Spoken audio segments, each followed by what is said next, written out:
esta adoración.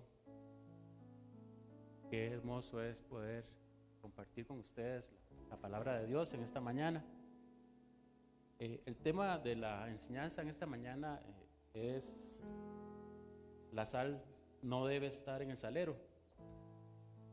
Una frase interesante, bonita, ¿verdad? Sirve como para un libro de cocina, ¿verdad? O para un programa de televisión de estos que hay ahora de cocina, ¿verdad? La sal no debe estar en el salero. Pero en realidad esta frase tiene que ver con una ley que se impuso en algunos países de Sudamérica hace algunos años. Y esta ley lo que decía era que en los restaurantes y en los lugares públicos no podía haber saleros en las mesas. Si las personas querían más sal en su comida, tenían que específicamente pedírsela al salonero. Y esto se debía a que en esos países había crecido muchísimo el índice de muertes por hipertensión.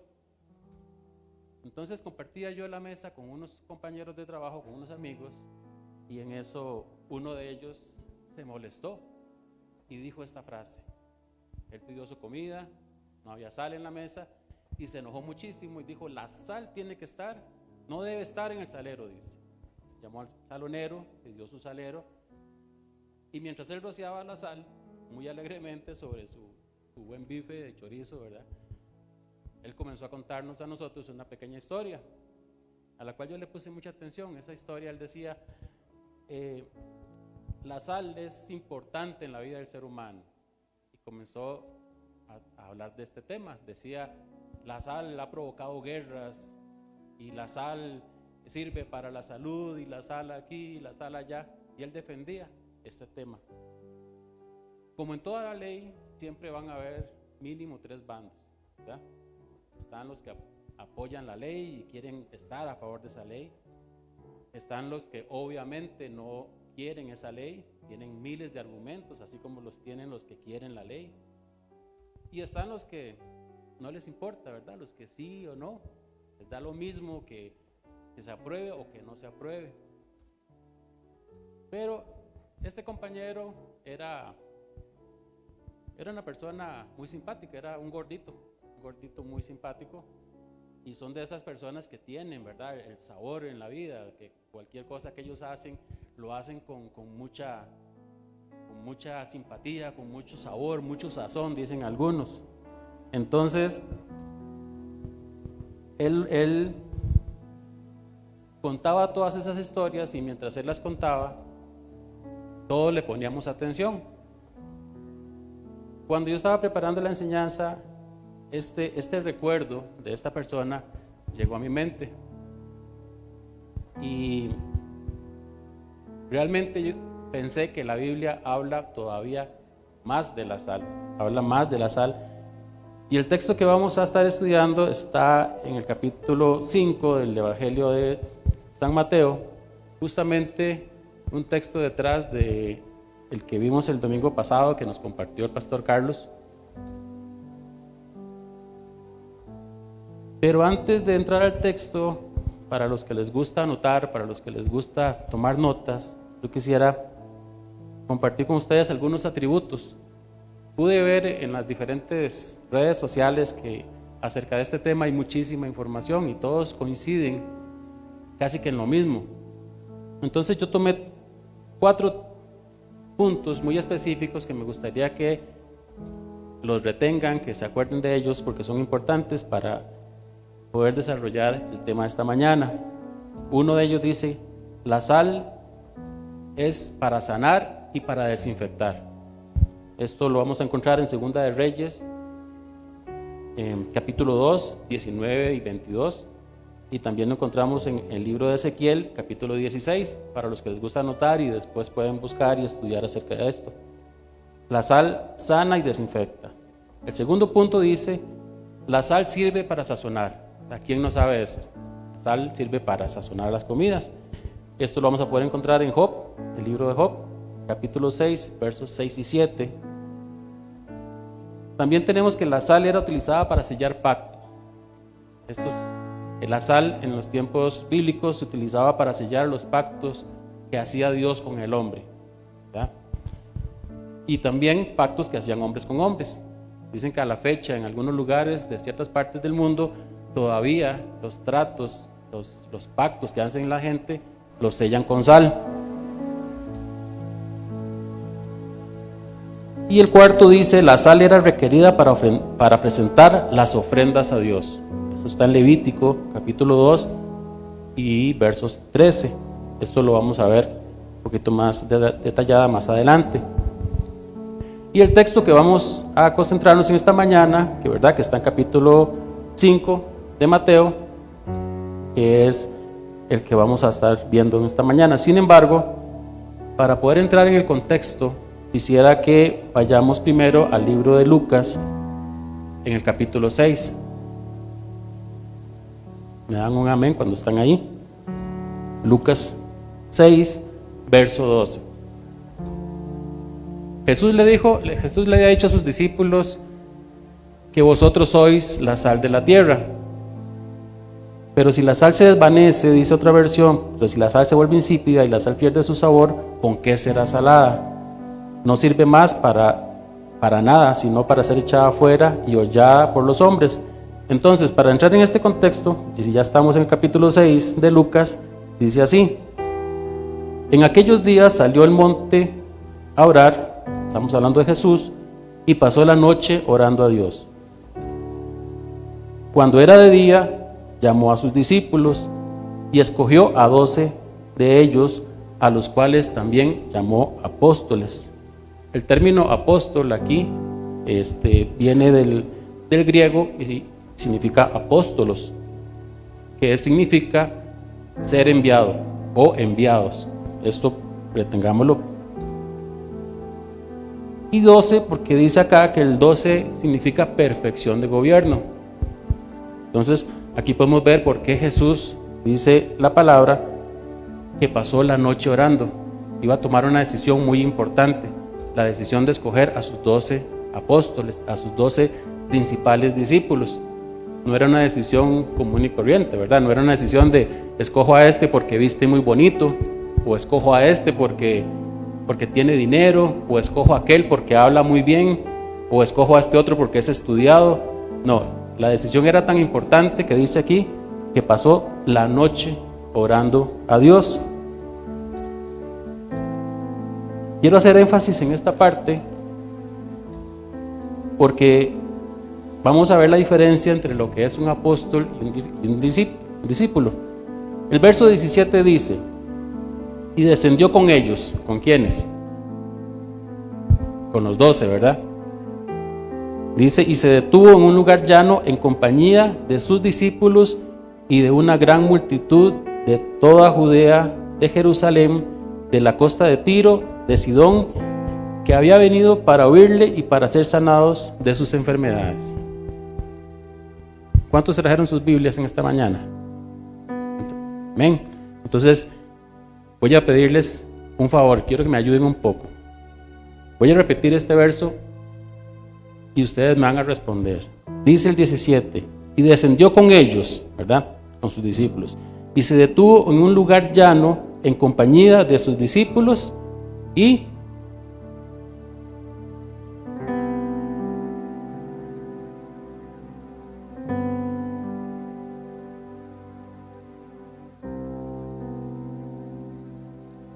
amén. ¿Para qué habían venido? Para ser sanados, ¿verdad? Dice, y los que habían sido atormentados de espíritus inmundos eran sanados. Y toda la gente procuraba tocarle. ¿Por qué? Poder salía de él, ¿verdad? Dice acá, y sanaba a todos. Entonces, ¿qué hace la sal? Sana, ¿verdad? Estamos entrando en el contexto de lo que vamos a conversar en esta mañana. ¿Y qué más hacía la sal? Desinfecta, ¿verdad? Dijimos que la sal sana y desinfecta. Acuérdense de esto. Y alzando sus ojos, ¿hacia quiénes? Verso 20. Y alzando sus ojos a sus discípulos, decía: bienaventurados todos los pobres, porque vuestro es el reino de los cielos. Aquí en este momento Jesús empieza lo que nosotros conocemos como el Sermón del Monte, ¿verdad? Vienen todas las bienaventuranzas y al final, aquí volvemos al capítulo 5 de Mateo 13. Al final dice, y una vez terminó de enseñarles, ¿qué les estaba enseñando? ¿Qué les estaba enseñando Jesús? Las bienaventuranzas, ¿verdad? Dice, una vez terminó de enseñarles, Jesús les dijo, aquí sí, vosotros sois la sal de la tierra. ¿A quiénes? Ayúdenme. ¿A quiénes les dijo que eran la sal de la tierra?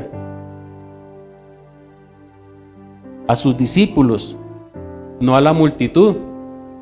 Dice acá que una vez terminó de enseñarles, una vez que él terminó el sermón del monte, de decirles cada una de las bienaventuranzas, y más adelante vamos a ver que no solamente las bienaventuranzas, también les dijo varios ayes, ay de vosotros, a otras personas, ¿verdad? Probablemente las bienaventuranzas también fueron escuchadas por algunas personas de la multitud, ¿verdad? Pero estas personas realmente ya vimos que fueron y estaban allí por otros motivos. ¿Cuáles eran los motivos por los que la mayoría de la gente de la multitud estaba allí? Para ser sanados, para ser libertados. Ellos no estaban allí porque querían ser discípulos de Jesús. Ellos lo seguían por muchos diferentes motivos. Muchos lo seguían por los panes y por los peces, ¿verdad? Otros lo seguían porque dice aquí que sabían que poder salía de él. Muchos lo seguían porque espíritus inmundos salían de él. Dice que muchos deseaban tocarle para ser sanados, para ser liberados. Pero también un poquito más atrás dice que algunas otras personas lo seguían con otras intenciones. También lo seguían los fariseos y lo seguían los escribas, porque andaban buscando cualquier ocasión, andaban buscando algún motivo para poder acusarle. Entonces, no todo el que sigue a Jesús es un discípulo, ¿verdad? Aquí vamos a ver unas descripciones que pude sacar de lo que es ser un discípulo. Ya vimos que el apóstol, o en este caso Jesús escogió a 12 de sus discípulos para ser apóstoles, para luego ser enviados con un propósito, con una misión. Pero dice aquí que un discípulo es un alumno o un aprendiz. En este caso, los discípulos de Jesús eran alumnos de Jesús, ¿verdad? Eran aprendices de Jesús. Un discípulo, dice acá, es un creyente. O sea, yo no puedo ser discípulo de un maestro si no voy a poder creer en él. Yo tengo que creer en eso. Yo voy a seguir al pastor porque creo en sus palabras, creo en sus enseñanzas. Yo soy discípulo del pastor, en este caso, ¿verdad? Pero nosotros tenemos que ser discípulos de Jesucristo. Dice acá que un discípulo tiene el ministerio de trabajar en la edificación del cuerpo de Cristo. Otro punto dice, un discípulo es un obrero del Señor. Un discípulo tiene al menos un don. ¿Cuántos aquí tienen dones? Todos tenemos dones, al menos un don, dice la palabra, por lo menos uno. Y un discípulo tiene una misión que cumplir.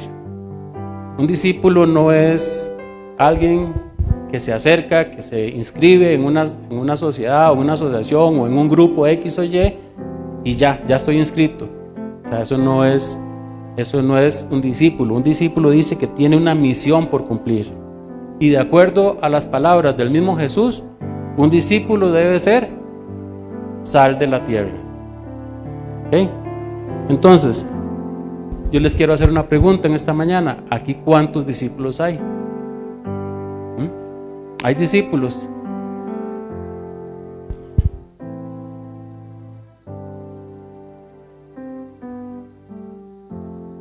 Dice por allí que si tú has reconocido al Señor Jesucristo como tu Señor y Salvador, le has entregado tu vida y reconoces que a través de su sangre preciosa tú tienes vida eterna, tú le estás siguiendo. Entonces eres un discípulo de Jesús. Y tienes que reunir todas las condiciones de las que hablamos hace un momento. Jesús le dijo a sus discípulos: vosotros sois la sal de la tierra. Por tanto nos lo está diciendo también a nosotros, ¿verdad? Nosotros somos sal de la tierra. Y ser sal de la tierra no es una elección. O sea, como decíamos hace un momento, ser un discípulo de Jesús no es, ok, yo soy un discípulo, pero me quedo tranquilo, me siento allá en la sillita de atrás donde no me vean mucho. Es un regalo, es un don. Entonces ahí reforzamos que todo discípulo tiene al menos un don. Eso es un regalo. Un don significa regalo. Entonces, como nos decía el pastor Carlos el domingo pasado, ese es un regalo que no es gratuito, ¿cierto? Es un regalo que implica una responsabilidad. Nosotros tenemos una responsabilidad junto con ese regalo. No podemos decir que somos discípulos si no estamos ejerciendo esa responsabilidad que va implícita con ese regalo. Por tanto, un discípulo de Jesús llega a cualquier lugar, llega a cualquier ambiente y ahí tiene que pasar algo. Definitivamente algo tiene que pasar, porque nosotros aceptamos y entendemos que somos sal de la tierra y eso tiene un propósito. Conozco unas personas que nos decían que una vez compartiendo con su pastor, él les decía: cuando ustedes lleguen a algún lugar, algo tiene que pasar en ese lugar. Forzosamente algo tiene que pasar. Sea que el ambiente cambie, sea que se manifieste algo, ¿verdad? En el ambiente, algo tiene que pasar. Y les decía, en esa ocasión compartían, estaban comiendo y les decía: en un lugar como este, donde hay pocas personas, cuando entra un creyente, cuando entra un discípulo del Señor, ese lugar tiene que llenarse de gente. Suena como a gorería, ¿verdad? Suena como a algo diferente, pero él decía: algo tiene que pasar. El diciembre pasado estábamos, mi esposa y yo, haciendo unas compras y entramos a una tienda y en la tienda no había nadie. Entonces entramos, la muchacha que nos atendió comenzó a hablar con nosotros y salió la administradora y se le salió un comentario: qué dicha, ya hay gente. Entonces la muchacha que nos estaba atendiendo nos dijo: es que esto ha estado muy malo, y movía la cabeza, decía: esto está muy malo. Mi esposa le dice: no se preocupe, esto va a mejorar. Y en eso comenzó a entrar gente. Comenzó a entrar gente. Y cuando nos dimos cuenta, había muchas personas en la tienda. La administradora se vuelve y le dice: ¿pero qué está pasando? Y mi esposa le dice: es que donde entra un hijo de Dios, entra la bendición. Amén. Yo lo creo. Y la administradora, que no era creyente, nos decía: entonces no se vayan, quédense aquí, no se vayan. Ya quería tenernos ahí todo el día. Al final de cuentas, eso sirvió porque al final se compartieron teléfonos y a la fecha se escriben, se llaman, y ya está mi esposa tratando de compartir la palabra con ella. Tiene que pasar algo. Y tal vez puede pensar: uy, qué orgulloso, ¿verdad? Qué vanaglorioso ese hermano. No, es que definitivamente cuando tú crees en eso, algo tiene que suceder. No es una opción, tiene que suceder. Yo no sé si a ustedes les ha pasado, pero muchas veces nosotros como hijos de Dios no expresamos, no enseñamos al mundo la sal. Cuando yo recién me convertí, allá por el año 93 más o menos, nosotros nos congregábamos en una iglesita en Santo Domingo. Esa iglesia quedaba más o menos como a 1 kilómetro de mi casa. Yo estaba recién convertido y yo no sabía lo que realmente era ser un cristiano. Yo salía de mi casa, no teníamos automóvil y yo llevaba mi Biblia siempre así. Teníamos que pasar por el Parque Santo Domingo Y siempre cuando íbamos por el Parque Santo Domingo, yo le decía a mi esposa, amor, ¿tiene campo en el bolso? ¿Para qué? Digo, es que necesito, métamela ahí, ya. Y faltando unos 100 metros para llegar a la iglesia, ya, deme la Biblia. Yo estaba metiendo la sal en el salero. Estaba dejando la sal en el salero. Yo no sé cuántos de nosotros portamos Biblias, pero uno sacó de la Biblia y aquí sale sal. Sale sal, sale sabor, sale sazón. La gente cuando te ve con una Biblia, muchos se te van a acercar y te van a contar tus problemas. Y te van a decir, necesito ayuda, pero ¿cómo lo van a saber? En ese tiempo yo me sentía como una película que hay por ahí vieja que decía, los de La Secreta. Era cristiano, pero de La Secreta, ¿verdad? Nadie sabía, solo los que estaban dentro del templo. Yo quisiera que me acompañaran un momentito a Primera de Tesalonicenses, capítulo 5, verso 15. Y aquí vamos a ver cómo se debe realmente comportar un cristiano, un hijo de Dios, alguien que realmente porta sal en su vida. Primera Tesalonicenses, capítulo 5, verso 15 dice, mirad que ninguno pague a otro mal con mal. Antes seguid siempre lo bueno para con nosotros y para con todos. Siempre estad gozosos. ¿Cómo tenemos que estar los hijos de Dios? Gozosos. Cuando una persona es gozosa, está repartiendo esa sal. Este amigo que yo les compartía, este señor, es el típico gordito feliz, ¿verdad? Como aquella canción, ¿verdad? Que había antes que decía, pues sos un gordo bueno, sos un gordo simpaticón. Ese gordito que anda siempre repartiendo y con el que todo el mundo quiere estar. Nosotros no necesariamente tenemos que ser gorditos para estar gozosos. Dice, orad sin cesar. Es nuestra obligación, es nuestro deber poder llevar la sal que tenemos, que Jesús dice que somos, a través de la oración. Siempre orando para poder saber cuáles son los propósitos y qué es lo que quiere Dios para con nosotros. Dad gracias a Dios en todo, porque esta es la voluntad de Dios para con vosotros en Cristo Jesús. Qué frase más interesante, ¿verdad? Dice, dad gracias a Dios en todo. Hay hijos de Dios que no aceptan esto. Me pasó algo que no me gusta. Dejo de dar gracias a Dios. Me dio COVID. Dejo de dar gracias a Dios. No entiendo por qué me dio esto si yo soy un hijo de Dios y esto no puede ser. Y dejamos de dar gracias a Dios. Perdemos un familiar. Dejo de dar gracias a Dios porque eso no es justo, ¿verdad? Como la ley no es justa. Me amargo, me enojo. Dejo de ser sal. Dice, no apaguéis al Espíritu. Verso 20, no menospreciéis las profecías. 21, examinadlo todo, retened lo bueno. Absteneos de toda especie de mal.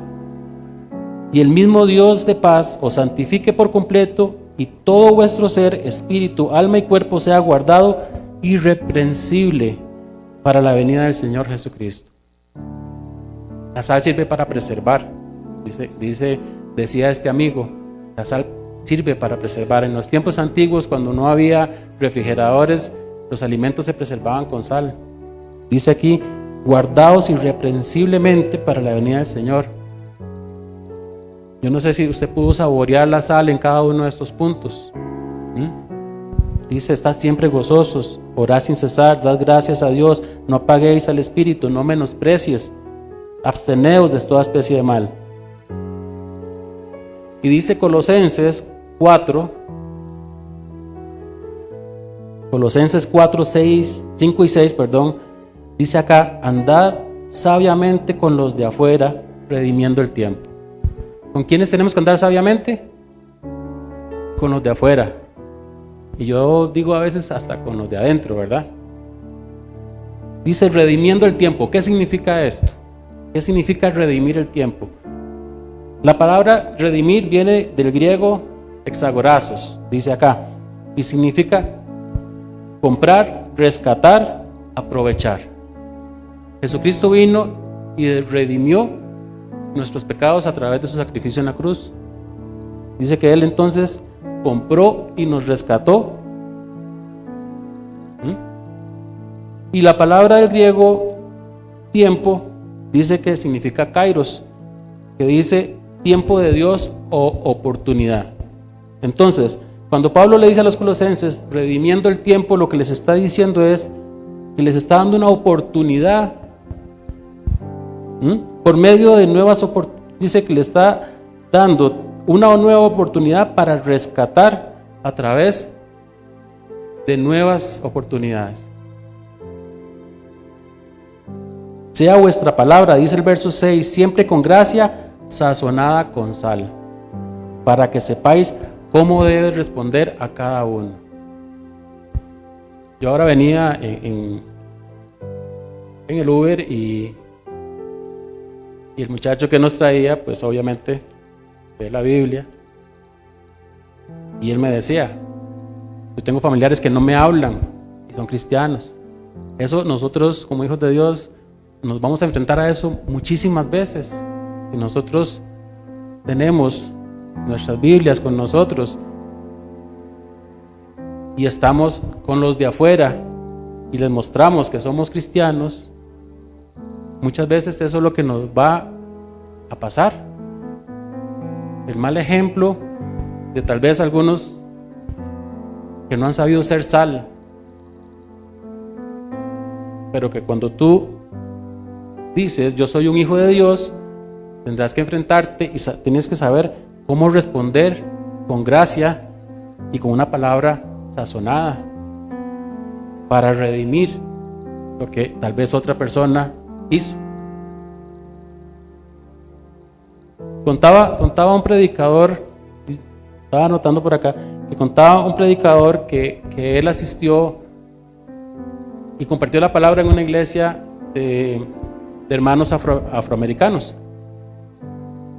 Y dice este predicador que él llegó, subió al púlpito y su introducción fue: ¿qué tal, hermanos? El Señor les bendiga. Hoy traigo un mensaje corto para ustedes. Y en eso dice que se levantó una mujer de en medio de la congregación y le gritó: ¡Hey, predicador! Usted predica y no se baja de ahí hasta que predique bien. Imagínense la sazón de esa mujer, y alguien lo puede ver como una falta de respeto, pero en realidad es que eso es lo que nosotros tenemos que hacer: predicar la palabra y predicarla bien. Llegar y decir: miren, hoy traigo un mensaje corto para ustedes. Nosotros como hijos de Dios tenemos la obligación y el derecho de decirle: no es un mensaje corto, es la palabra de Dios, la predicas y la predicas bien. Usted no se baja de ahí hasta que predique y predique bien, le dijo esta mujer. Dice el pastor que duró 2 horas predicando. Una iglesia que tenía sal, pero que también tenía sed. Entonces no se trata de motivar. Ser sal de la tierra representa que nuestra vida tiene que servir a un propósito.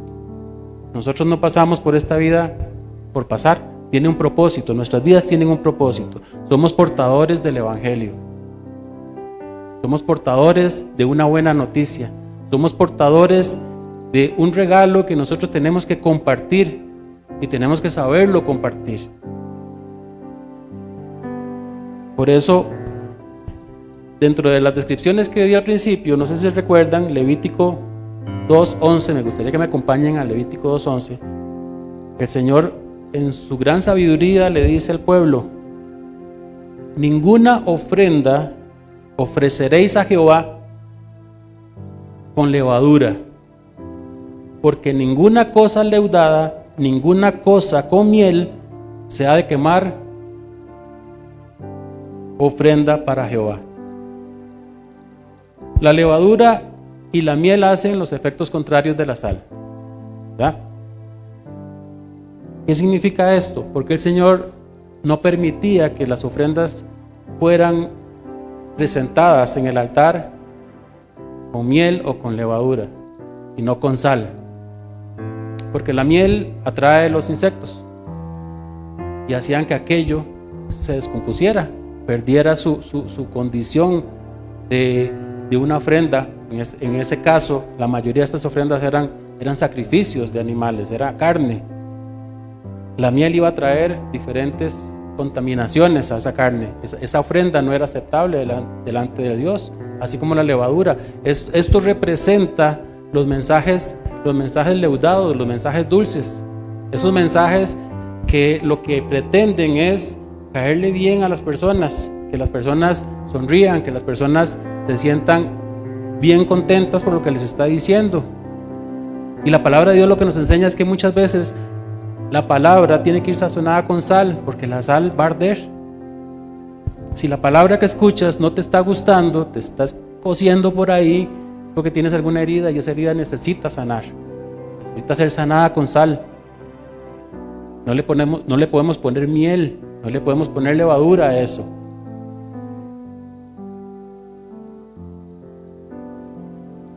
El pastor Carlos nos decía el domingo pasado, ¿cómo es tu testimonio? ¿Qué tal tu testimonio?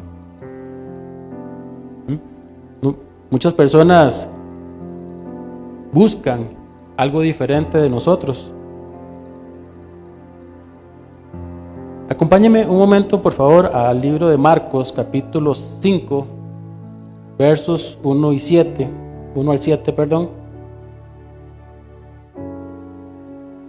Y aquí vamos a ver cómo tiene que ser la llegada de un hijo de Dios a un lugar. Lo que les hablaba hace un ratito y lo que este pastor le comentaba a estos amigos. Dice así, leo para ustedes: y vinieron al otro lado del mar. ¿Quiénes? Jesús y sus discípulos, a la región de los Gadarenos, y cuando salió él de la barca, enseguida vino a su encuentro de los sepulcros un hombre con espíritu inmundo, que tenía su morada en los sepulcros y nadie podía atarle, ni aun con cadenas, porque muchas veces había sido atado con grillos y cadenas, mas las cadenas habían sido hechas pedazos por él y desmenuzados los grillos, y nadie podía dominar. Siempre, de día y de noche, andaba dando bolsas por los montes, en los sepulcros e hiriéndose con piedras, y cuando vio a Jesús, de lejos corrió y se arrodilló delante de él, y clamó a gran voz diciendo: ¿qué tienes conmigo, Jesús, Hijo del Dios Altísimo? Te conjuro por Dios que no me atormentes. Usted me puede decir: sí, hermano, era Jesús. Si yo estoy enfrente de un endemoniado, probablemente me va a hacer daño. Ese era Jesús. Pero dice la palabra que Jesús nos dice a nosotros que esas cosas que Él hacía, nosotros las vamos a hacer también, y aún mayores. Con solo la presencia de Jesús en ese lugar, dice que en el momento en que Él puso un pie sobre la orilla, ya el demonio sabía que algo había pasado. En otras partes del texto dice que eran 2 demonios, 2 endemoniados. Pero con solo que Jesús puso un pie en ese lugar, ya todo ese ambiente había cambiado. Ya los demonios sabían que algo había pasado, que alguien llegó y que iba a sanar y que iba a desinfectar a ese hombre. Y dice aquí la palabra que Jesús dio la orden y esa legión de demonios salió de aquel hombre. ¿Cierto? Pero también dice que usted y yo podemos hacer eso. Tenemos la autoridad, tenemos el poder delegado de parte de Jesús hacia nosotros como sus discípulos para poder hacer eso. Decía Pablo en Colosenses, a los de afuera, nosotros tenemos la obligación y tenemos la responsabilidad de llevar nuestra sal a los de afuera. A mí también me gusta y me apasiona cómo al leer la palabra se cumple esto que dice que la palabra de Dios es viva y eficaz y es más cortante que toda espada de 2 filos y que penetra hasta partir el alma y el espíritu y las coyunturas. La palabra de Dios siempre nos va a presentar dos caras de la moneda, Vimos hace un rato que Jesús le presentó las bienaventuranzas a sus discípulos. Pero una vez que terminó las bienaventuranzas, en el libro de Lucas dice que le presentó los ayes. Ay de ti, y ay de ti, y ay de ti, que hacen las cosas que no tienen que hacer. Josué presentó al pueblo de Israel en Deuteronomio 30 lo bueno y lo malo. Le dijo al pueblo: aquí está la bendición y aquí está la maldición, escojan ustedes. ¿Verdad? La sal sana y desinfecta, pero también puede matar. Jesús dice: pero si la sal se desvaneciera, ¿con qué será salada? No sirve más para nada, sino para ser hollada por los hombres. Y algunas versiones dice: si la sal pierde su sabor, se vuelve insípida, ¿con qué será salada? Yo, para poder entender esto y poder transmitirles a ustedes, hice un pequeño experimento. Yo cogí un vaso de agua y le eché una cucharada de sal, la revolví y me tomé un trago. Casi me ahogo, casi me muero. Ni para gárgara servía. Era algo tremendamente fuerte, casi me ahogo de verdad. Pero cogí ese mismo vaso y lo vacié en 1 litro de agua. Volví a probar y en esta ocasión yo pude tragar esa agua con sal. Entonces tomé ese litro de agua y lo vertí en 1 galón de agua. Lo moví y me tomé otro trago. Ya casi no sabía sal, prácticamente el sabor a sal había desaparecido. Pero ya no era una agua fresca. O sea, ya no sabía al agua que uno quiere tomar cuando yo quiero tomar agua. Ya esa agua, a pesar de que no tenía sabor a sal, tenía cierto sabor que más bien me generó una especie de asco. Cuando yo les comentaba acerca de lo de las leyes y le decía, bueno, hay personas que están a favor de una ley y están contentos porque se aprobó y están felices. Hemos visto cómo han aprobado leyes que uno dice: Padre, ¿cómo aprobaron esa ley? Y hay gente que está muy feliz. Tenemos otro grupo de gente que está sumamente triste porque esa ley se aprobó. Y los que están así, medios, son como esa agua que al final ya no era una agua fresca, pero no tenía sabor a sal. No sirve, no cumplía el propósito del agua que yo quería. Dice la palabra en Apocalipsis que esos tibios, esos indecisos, esos que no saben ni a sal, ni saben a otra cosa, son vomitados de la boca de Dios. Nosotros como creyentes tenemos que cuidarnos de eso. Pablo dice en Efesios: no salga de vosotros, de vuestra boca, ninguna palabra corrompida, sino que sea buena para edificación según la necesidad del momento, para que se imparta gracia a los que escuchan. Allá por el año 2008 más o menos, yo trabajaba en una oficina de diseño, tenía a cargo a 3 muchachos y lo que hacíamos era dibujos de partes mecánicas en un software de 3 dimensiones. Uno podía ver la piecita dando vueltas, yo le ponía texturas, podíamos ver un montón de propiedades de la pieza que íbamos a hacer. 2 veces por semana llegaba una muchacha a limpiar las oficinas, una miscelánea, y desde que llegaba ella ponía la escoba, tomaba un porte así muy elegante, le recostaba la escoba así y se quedaba viendo los dibujos por largo tiempo. Eso lo hacía cada vez que ella venía. Pasó un tiempo y uno de los dibujantes comenzó a decirle, apenas veía llegar, le decía: llegó la buena para nada. Y lo más increíble del caso es que la muchacha le decía: sí, verdad, ya llegué.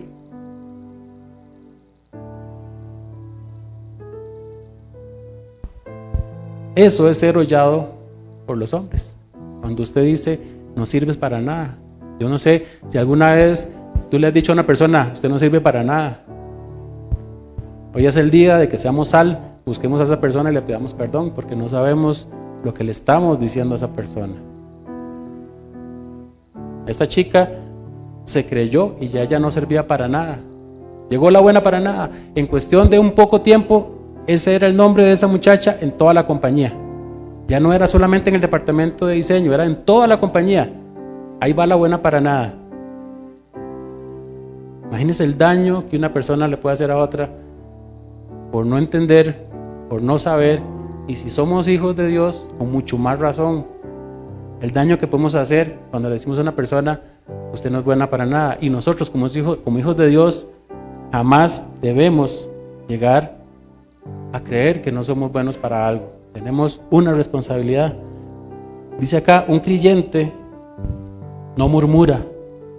El creyente que murmura es sal insípida. El creyente que no es puro de corazón es sal insípida. El creyente que no es compasivo es sal insípida. Un creyente que no tiene hambre ni sed de justicia, ¿qué es? Ayúdeme. Sal insípida. Y un creyente que no presenta a Dios sus ofrendas con sal, sino que las presenta con miel y con levadura, ¿qué es? Sal insípida. ¿Qué les recuerda estos ejemplos? Las bienaventuranzas. Por eso Jesús inicia su ministerio a los 12 con las bienaventuranzas, porque un creyente no puede murmurar, un creyente no puede ser impuro de corazón, un creyente no puede ser incompasivo, un creyente no puede ser un orgulloso, tiene que ser humilde, y un creyente debe tener sal y sed de justicia. Para ir concluyendo y para resumir, cuando yo estaba haciendo la conclusión de la enseñanza, leí en Isaías 58, me gustaría que todos fuéramos a Isaías 58 y que leamos esto realmente con el entendimiento. Cuando yo leí esto, a pesar de que muchas veces lo hemos leído, les voy a ser sincero, yo me quebranté y yo dije, bueno, tal vez es la emoción del momento, no sé. Lo escribí, lo anoté, lo volví. Después, cuando estaba estudiando, lo volví a leer y otra vez me pasó. Porque me gustaría que ustedes pongan todo su corazón y toda su mente, como dice la palabra, en esta lectura de Isaías. Esto resume todo lo que nosotros hemos conversado en esta mañana. Dice Isaías 58. No es la clase de ayuno que quiero, que pongan en libertad a los que están encarcelados injustamente, alivien la carga de los que trabajan para ustedes, dejen en libertad a los oprimidos y suelten las cadenas que atan a la gente. El Señor aquí le está hablando al pueblo de Israel y nos está hablando a nosotros como creyentes. Que compartan su comida con los hambrientos y den refugio a los que no tienen hogar. Denles ropa a quienes necesiten. No se escondan de sus parientes que precisen de su ayuda. Y esta parte, hermanos, si ustedes no la captan, si no la sienten, dice, entonces su salvación llegará como el amanecer y sus heridas sanarán con rapidez. Y su justicia los guiará hacia adelante y atrás los protegerá la gloria del Señor. Entonces, cuando ustedes llamen, cuando yo llame, cuando ustedes llamen, el Señor les responderá, sí, aquí estoy. En otras versiones dice, heme aquí. Pero esta traducción a mí me impactó, me escalofrió, dice, así cuando ustedes llamen, el Señor responderá, sí, aquí estoy. Les contestará enseguida. Porque muchas veces no recibimos respuesta de nuestras oraciones, respuestas a Dios. Levanten el yugo de opresión, el yugo pesado. Dejen de señalar con el dedo y de esparcir rumores maliciosos. ¿Por qué el Señor me pone a mí a cerrar la enseñanza con esto? Cada uno de nosotros lo sabrá. Alimenten a los hambrientos y ayuden a los que están en apuros. Entonces su luz resplandecerá desde la oscuridad y la oscuridad que los rodea serán más radiante que el mediodía. El Señor los guiará continuamente y les dará agua cuando tengan sed y restaurará sus fuerzas. ¿No tienes fuerzas? ¿Estás agotado? Dices, ya no puedo más. Dice acá, el Señor los guiará continuamente y les dará agua cuando tengan sed y restaurará sus fuerzas. Yo esperaba un montón de amenes, esperaba un montón de sal repartiéndose por toda la iglesia.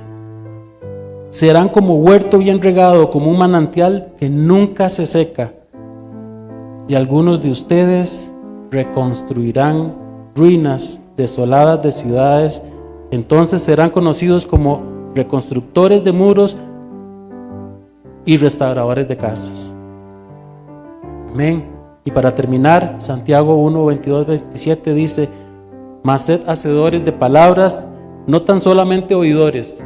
Esta mañana no sea solamente para oír. Dice: sed hacedores de la palabra y no tan solamente oidores, engañándonos a vosotros mismos. No nos engañemos, hermanos. Somos discípulos de Jesús, seguimos a Jesús, somos creyentes, somos cristianos.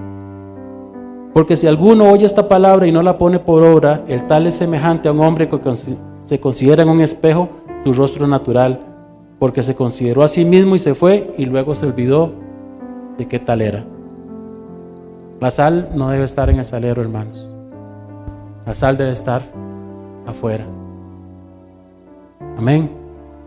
Vamos a orar. Padre, en el nombre de Jesús, yo te doy gracias por mis hermanos y oro por esta palabra, Señor. Oro para que la sal de cada uno de ellos sirva, Señor, al propósito para el cual tú la enviaste.